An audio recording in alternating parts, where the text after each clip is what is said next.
श्री स्वामी समर्थ सर्वांना. आज आपण पितृदोषावरती एक विशेष उपाय जाणून घेणार आहोत. एक विशेष प्रयोग जाणून घेणार आहोत. हा उपाय किंवा प्रयोग आपल्याला खास करून पितृ पंधरवड्यामध्येच करायचा आहे. इतर वेळेस आपल्याला हा प्रयोग करता येणार नाही. तर हा प्रयोग आपल्याला उंबऱ्याच्या माध्यमातून करायचा आहे. आपल्या घराच्या उंबऱ्याच्या माध्यमातून आपल्या घराचे संरक्षण होत असते. आपले कुलदैवत, पितृदैवत यांची तृप्ती होत असते. उंबऱ्याच्या माध्यमातूनच त्यांना प्रसन्न करू शकतो. भगवान नरसिंह यांचं स्थान मानलं जातं उंबऱ्याला. आपल्या घरचं मुख्य स्थान असतो उंबरा. तसेच आपल्याला काही उपाय करून आपले पितृदैवत, कुलदैवत प्रसन्न करता येतात. तर आपल्याला काय उपाय करायचे आहेत आपण हे आज जाणून घेणार आहोत. त्याआधी जर का माझ्या चॅनल सबस्क्राईब नसेल केला तर कृपया चॅनलला सबस्क्राईब करा आणि एक लाईक नक्की करा. तर आता पितृ पंधरवड्यामध्ये आपल्याला खास करून दोन्ही वेळेस म्हणजे सकाळच्या आणि संध्याकाळच्या वेळेस आपल्याला धूपदीप दाखवून घ्यायचे आहेत आणि उंबऱ्याची पूजा करायची आहे. आता सकाळच्या वेळी आपल्याला काय प्रयोग करायचा आहे ह्या पितृ पंधरवड्यामध्ये ते जाणून घेऊयात. पितृदोषासाठी घरातली कुठलीही महिला किंवा पुरुष हा उपाय करू शकतो, पण घरातली मुलगी ही सेवा करू शकणार नाही हे तुम्ही लक्षात घ्या. हा उपाय फक्त घरातली सूनच करू शकते. आपल्याला काय करायचं आहे, सकाळी देवपूजा करायच्या आधी जर का हा प्रयोग केला तर चांगला आहे. जर का शक्य नसेल तर देवपूजा आवरून हा प्रयोग करू शकता. आपल्याला आपल्या घरातला उंबरा स्वच्छ धुवून पुसून घ्यायचा आहे. नंतर त्याच्यावरती अत्तर लावायचं आहे. चंदन किंवा गुलाबाचं अत्तर लावू शकता, पण जास्त स्ट्रॉंग फ्रेग्रन्स असलेलं अत्तर लावू नका. अत्तर नसेल तर अगदी तुम्ही गुलाब पाणी सुद्धा लावू शकता, ते देखील चालेल. त्यानंतर तुम्हाला उंबऱ्याच्या दोन्ही साईडला पांढरं आणि पिवळ्या रंगाचं जे चंदन असतं ते लावून घ्यायचं आहे. त्याच्यानंतर त्यावरती तुम्हाला दर्भाची पानं असतात त्याचे छोटे छोटे तुकडे करायचे आहेत आणि त्याचं आसन मांडायचं आहे. दर्भा म्हणजे तुम्ही कुशा म्हणून सुद्धा ओळखू शकता त्याला. कुशा म्हणून सुद्धा तुम्हाला मिळेल. पूजेच्या दुकानात अगदी सहज आपल्याला मिळू शकतं. तर हे कुशाचं आसन ठेवल्यानंतर आपल्याला त्याच्यावरती एकमुखी तुपाचा दिवा ठेवायचा आहे.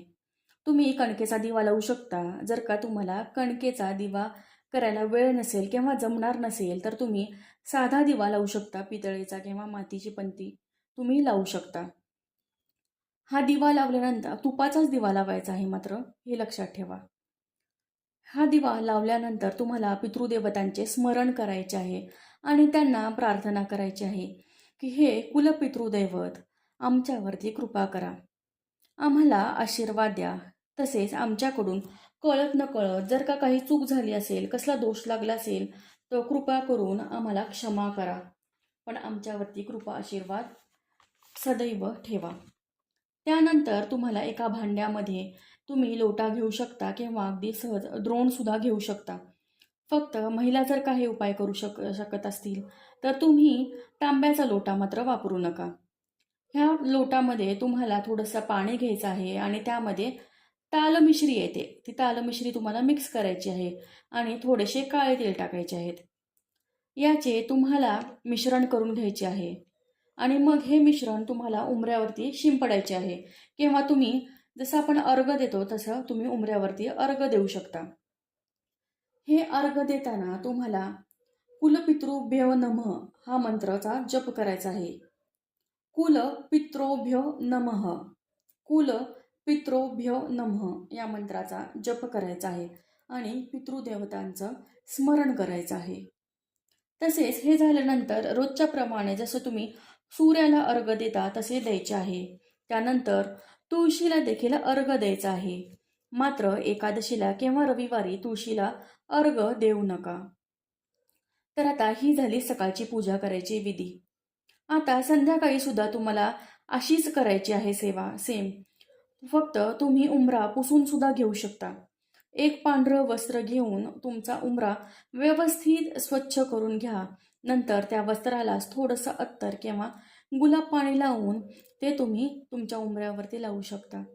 हे करून झाल्यानंतर दोन्ही साईडला तुम्हाला परत चंदन लावून घ्यायचं आहे आणि मग कुशाचं आसन देऊन तुम्हाला चारमुखी कणकेचा दिवा लावायचा आहे. मात्र ह्या दिव्यामध्ये तुम्हाला तूप टाकायचं नाही, ह्यामध्ये तुम्हाला मोहरीचं तेल वापरायचं आहे. हा दिवा लावून झाल्यानंतर परत तशीच सकाळी जशी तुम्ही प्रार्थना केली आहे पितृदेवतांची, तशीच प्रार्थना करायची आहे. हा उपाय तुम्हाला अगदी 15 दिवस करायचा आहे. 15 दिवस जर का तुम्हाला करणं शक्य नसेल तर जास्तीत जास्त दिवस तुम्ही ही सेवा करा, हा प्रयोग करा.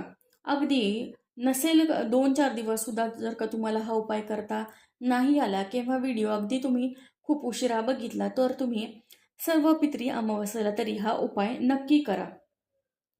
आता ही सेवा केल्यानंतर तुमचे देव जर का तुमच्यावरती रुष्ट असतील, नाराज असतील तर ते शांत होतील. त्यामुळे तुमचं आयुष्य स्थिरस्थावर होईल, आयुष्यामध्ये खूप बदल घडतील, गोष्टी खूप पॉझिटिव्ह घडायला सुरू होतील. तसेच उंबऱ्याच्या पूजनाने भगवान नरसिंह सुद्धा प्रसन्न होतील, कारण त्यांचं स्थान असतं उंबऱ्यावरती. तसेच आपले पितृदैवत कुलदैवत सुद्धा उपस्थित असतात. तसेच हे तिन्ही देवता तुमच्यावरती प्रसन्न राहतील. ह्याशिवाय तुम्हाला ही एक साधी गोष्ट लक्षात घ्यायची आहे की तुमच्या घराच्या उंबऱ्याला तुम्हाला कधीच पाय लावायचा नाहीये, उंबऱ्यावरती बसायचा नाहीये. खूप लोकांना वाईट सवय असते की उंबऱ्यावर बसतात, गप्पा मारत बसतात, खात बसतात. अशा चुकीच्या गोष्टी तुम्हाला करायच्या नाहीयेत. आदर करायला शिका. गोष्टींच्या जे स्थान असतात आपल्या घरच्या त्याचे महत्त्व तुम्ही ओळखायला शिका आणि त्याप्रमाणे वागा. म्हणजे आयुष्य खूप सरळ आणि सोपं होईल. संध्याकाळच्या वेळेस विशेष करून भगवान नरसिंहाचे तत्व उंबऱ्यावरती जागृत असतात, त्यामुळे विशेष पूजा करा. ह्या पूजेने काय होईल, घरामध्ये नकारात्मक ऊर्जा, नकारात्मक शक्ती प्रवेश करू शकणार नाहीत, ज्याने तुमचे रक्षा होईल, संरक्षण होईल. तर हा होता एक साधा आणि सोपा सरळ उपाय.